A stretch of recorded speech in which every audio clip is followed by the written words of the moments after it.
বাড়ি থেকে বাইরে না গিয়েই ঘরে বসে একজন গৃহবধূ হয়ে আপনি এক্সারসাইজ করে নিজের সমস্ত ফ্যাটকে ঝরিয়ে ফেলতে পারেন। আপনার কি পেটে অতিরিক্ত চর্বি জমেছে? আপনি কি বেলি ফ্যাটের সমস্যায় আছেন এই মুহূর্তে? ইউটিউব সার্চ করে বহু ভিডিও আপনি অ্যাপ্লাই করে নিচ্ছেন, কিন্তু দিন শেষে কোনো কাজ হচ্ছে না। তাহলে শুনুন আমার কথাগুলো। শুধুমাত্র ডায়েট করলে কিন্তু আপনি 100% রেজাল্ট পাবেন না। ডায়েটের সাথে সাথে আপনাকে কিছু এক্সারসাইজ প্রতিনিয়ত বাড়িতে অভ্যাস করতে হবে। তার সাথে আপনাকে পর্যাপ্ত পরিমাণে জল, শরীরের মধ্যে সঠিক ভিটামিন, সমস্ত উপাদান, ক্যালসিয়াম, কার্বোহাইড্রেট সমস্ত উপাদান যদি আপনি শরীরের মধ্যে সঠিক পরিমাণে দিতে পারেন, তাহলেই কিন্তু আপনার শরীর সুস্থ থাকবে। আর শরীর সুস্থ থাকলে আপনি ভালো থাকবেন, আপনার পরিবার ভালো থাকবে। সেই জন্য আজ আমি আপনাদের জন্য 5টি সহজ এক্সারসাইজ নিয়ে চলে এসেছি, সেটা শুধুমাত্র আপনার বেলি ফ্যাটের ওপরে কাজ করবে। এই 5টি এক্সারসাইজ দেখতে সহজ হলেও ভীষণ কার্যকরী। যখন আপনারা অ্যাপ্লাই করবেন তখন বুঝতে পারবেন। এই 5টা এক্সারসাইজ যদি আপনি প্রতিনিয়ত বাড়িতে অভ্যাস করেন, বেশি সময় দিতে হবে, নিজের জন্য আপনি 15 থেকে 20 মিনিট বেছে নিন। বেছে নিয়ে আপনি প্রতিদিন এই এক্সারসাইজ গুলো বাড়িতে করুন। দেখুন 1 মাসের মধ্যেই আপনি রেজাল্ট পেয়ে যাবেন। তার সাথে সাথে সঠিক ডায়েট মেনটেন করুন। এই এক্সারসাইজ করতে গেলে আপনাকে বাড়ি থেকে বাড়ির বাইরে যেতে হবে না, যেতে হবে না কোনো জিম সেন্টার, যেতে হবে না কোনো যোগা সেন্টার। আপনি একজন গৃহবধূ, বাড়ির সমস্ত কাজ সেরে আপনি নিজের জন্য সময় বার করে 5টি সহজ এক্সারসাইজ করে নিন, তাহলেই তো হয়ে গেল। বাড়ি থেকে বাইরে না গিয়েই ঘরে বসে একজন গৃহবধূ হয়ে আপনি এক্সারসাইজ করে নিজের সমস্ত ফ্যাটকে ঝরিয়ে ফেলতে পারেন। নমস্কার, আমি সোমা চক্রবর্তী। আমার চ্যানেলে নতুন করে আবারও একবার আপনাদেরকে স্বাগত জানাই। আশা করছি আমার প্রিয় সকল বন্ধুরা খুব ভালো আছেন এবং সুস্থ আছেন। কি তৈরি হয়ে নিয়েছেন তো এক্সারসাইজ গুলো শুরু করবার জন্য? তাহলে চলুন শুরু করি আজই, এখনই। কি করবেন মনে রাখবেন, প্রথমে কোনো ওয়ার্কআউট এক্সারসাইজ বা প্রাণায়াম বলুন, যে কোনো কিছু করবার আগে কিন্তু আপনাকে মাথায় রাখতে হবে চেস্ট ব্রিথ দিয়ে আপনাকে শুরু করতে হবে। মানে আমাদের চেস্টের এক্সারসাইজ দিয়ে শুরু করতে হবে, ব্রিথিং এক্সারসাইজ দিয়ে।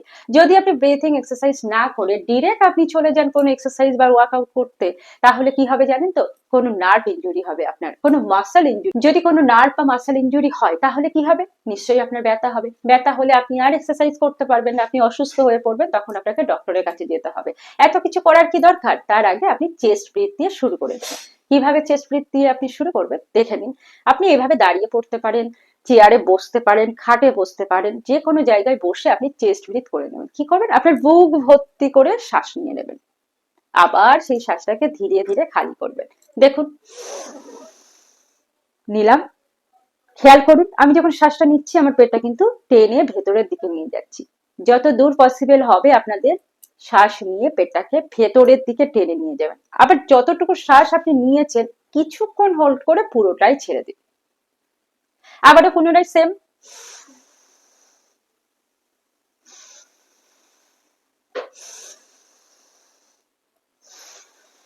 এভাবে 5 বার।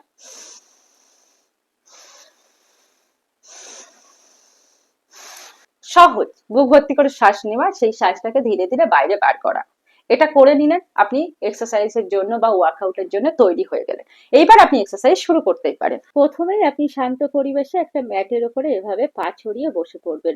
পায়ের মধ্যে যে যতটা পারবেন স্পেস বাড়াবেন, তাহলে কিন্তু বেনিফিট আপনি বেশি পাবেন। জোর করে কেউ করবেন না, নর্মালি যার যতটা পসিবল হয় করবেন। এবার দুটো হাতকে লক করবেন, করে শ্বাস নিয়ে একবার পায়ের পাতা ছোঁয়াবার চেষ্টা করবেন, শ্বাস ছেড়ে ওপরে উঠবেন। এই এক্সারসাইজটা কিন্তু একটু ফাস্ট ফাস্ট করবেন, তাহলে বেটার রেজাল্ট পাবেন। একদিকে 30 বার, একদিকে 30 বার কমপ্লিট হলে তারপর কিন্তু আপনি অপোজিট সাইড মানে বাম দিকে চলে আসবেন। বাম দিকেও কন্টিনিউ 30 বার অভ্যাস করবেন। এটি করলে আপনি বুঝতে পারবেন আপনার পেটে কতটা টান অনুভব হচ্ছে। এটি রেগুলার করলে কিন্তু পেটের চর্বি দ্রুত রিডিউস হওয়ার সম্ভাবনা থাকে। দ্বিতীয় এক্সারসাইজটা একইভাবে বসে পড়বেন। এবার কি করবেন? দুটি হাত ওপর থেকে এনে পাকে লক করবেন। এখানে শ্বাসের কোনো ব্যাপার না, নর্মাল শ্বাসে আপনি অভ্যাস করবেন। এটা কিন্তু 30 সেকেন্ড ধরে, মানে 1 2 3 4 করে 30 সেকেন্ড ধরে রাখবেন। দ্বিতীয় এক্সারসাইজ শেষ করে আপনি ম্যাটের উপরে সোজাভাবে শুয়ে পড়বেন। বডিকে স্ট্রেট রাখবেন, দুটি হাতকে শরীরের দুপাশে রাখবেন এবং লম্বা করে দুটো পা শূন্যে মানে আপনার ফ্লোর থেকে একটু ওপরে ধরে রাখবেন। আপনি কিন্তু 30 কাউন্ট করে ধরে রাখবেন, মানে 30 সেকেন্ড ধরে রাখবেন, তারপর আস্তে আস্তে নামাবেন। নর্মাল শ্বাসে এটা অভ্যাস করবেন। এটি আপনি 5 থেকে 6 বার বাড়িতে অভ্যাস করবেন, খুব দ্রুত কিন্তু পেটের চর্বি রিডিউস হয়। এবারেও ম্যাটের উপরে একইভাবে শুয়ে থাকবেন, তারপর ভিডিওতে যেভাবে আমি দেখাচ্ছি দুটি পাকে কন্টিনিউ এভাবে ক্রস করবেন, 1 2 3 4 করে, এটাও 30টা করবেন, 3টে সেটে করবেন। খুব দ্রুত পেটের চর্বি রিডিউস হবে, সাথে কিন্তু শুধু পেটের চর্বি না, হিপের অতিরিক্ত চর্বিও রিডিউস হবে। কোমরের ব্যথা থাকলেও কোমরের ব্যথা কিন্তু গায়েব হয়ে যাবে। অভ্যাস করুন। এই 5 নম্বর এক্সারসাইজটা কিন্তু মারাত্মক একটা এক্সারসাইজ। যাদের তলপেটে অতিরিক্ত চর্বি, কিছুতেই তলপেট কমে না, তারা কিন্তু অতি অবশ্যই এই এক্সারসাইজটা বাড়িতে অভ্যাস করবেন। কি করবেন? দুটি পাকে জোড়া করে ইনহেল করে আপনার চেস্টের দিকে নিয়ে আসবেন, এক্সহেল করে ছাড়বেন শূন্যে, মানে পাটিকে গোল গোল করে ঘোরাবেন। আপনি করলেই বুঝতে পারবেন পেটে কতটা চাপ পড়ছে। যারা এটা প্রথম প্রথম করতে পারবেন না, তাদের জন্য অল্টারনেটিভ আমি আরেকটি দেখিয়ে দিচ্ছি। কি করবেন? একইভাবে শুয়ে থাকবেন, একইভাবে শুয়ে থেকে দুটো পাকে চেস্টের দিকে আনবেন, আপনার ফোকাস থাকবে পেটে, মানে পেটে চাপ সৃষ্টি করবেন, ইনহেল করে আবার এক্সহেল করে ফ্লোরের দিকে নিয়ে যাবেন, কিন্তু ভুলেও ফ্লোরে টাচ করবেন না। এভাবেও আপনি 30 বার অভ্যাস করুন, দুর্দান্ত রেজাল্ট আপনি পাবেন তল পেটের চর্বি কমানোর জন্য। আমি এতক্ষণে যে এক্সারসাইজ গুলো আপনাদেরকে দেখালাম, এই এক্সারসাইজ গুলি যদি আপনি বাড়িতে প্রতিনিয়ত অভ্যাস করেন, সময় দিয়ে, আগেই বলেছি, তাহলে দেখবেন খুবই দ্রুত আপনার পেটের চর্বি কমে যাবে। এরই সাথে সাথে কিন্তু আপনাকে ডায়েট করতে হবে, খাদ্য তালিকা মেনটেন করে আপনাকে খাবার খেতে হবে, শর্করা জাতীয় খাবার খেতে হবে, ভিটামিন মিনারেলস সমস্ত কিছু জাতীয় খাবার কিন্তু শরীরে দিতে হবে, কোনোভাবে যেন আপনি উইক হয়ে না যান, সেদিকেও আপনাকে খেয়াল করতে হবে। আগেই বলেছি পর্যাপ্ত পরিমাণে জল খেতে হবে।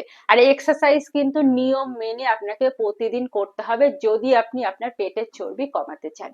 তাহলে আজকের এই ভিডিওটি এই পর্যন্ত। পরবর্তী ভিডিও নিয়ে আমি আবার চলে আসছি।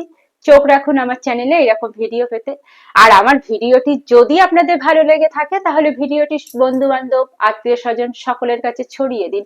নিজে উপকৃত হন, অপরকে উপকার করুন। আর যদি ভালো লেগে থাকে, একটি লাইক করতে কিন্তু ভুলবেন না। অপেক্ষা করুন নেক্সট ভিডিওর জন্য, আমি আবারও নতুন ভিডিও নিয়ে চলে আসবো। ততক্ষণ আপনারা প্রত্যেকেই সুস্থ থাকুন, ভালো থাকুন, অভ্যাসে থাকুন। ওম শান্তি, ওম শান্তি, ওম শান্তি।